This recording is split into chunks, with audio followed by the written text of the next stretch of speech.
Yaxşı, qoyun bir qurtum çayımı içində.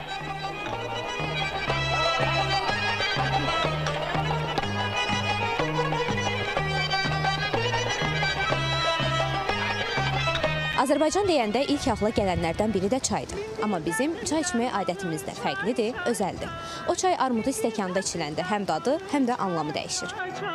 Armudu stəkan Azərbaycanda çay dəstgahının tərkib hissəsidir. Onun quruluşu və həcmi məhz çayın optimal hərarətdə və optimal həcmdə içilməsini təmin edir. Armudu quruluş çayın stəkanda gec və termomübadilə baxımından mütənasib qaydada soyması üçündür. Belə quruluşda çay səthdən başlayaraq stəkanın dibinə qədər proporsional şəkildə artan qaydada soyuyur. Stəkanın dibindəki kütlə daha isti saxlanır. Adi stəkanda isə süzüləndən bir neçə dəqiqə sonra mayenin bütün kütləsi eyni səviyyədə temperatur itirir. Çay birdən-birə tamamilə soyuyur.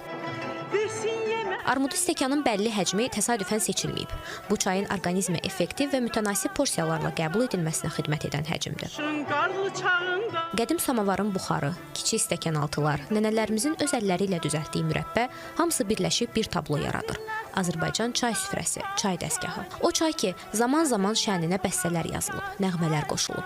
Bəli, xalqımıza məxsus çay dəstgahının armudu stəkansız təsəvvür etmək mümkün deyil. Nəsillərin, məclislərin, xatirələrin nişanəsidir armudu stəkan. Bəlkə də ona görə deyirlər, çay armududa içilər. Çünki bu stəkanda içilən hər qurtum bir parça vətəndir.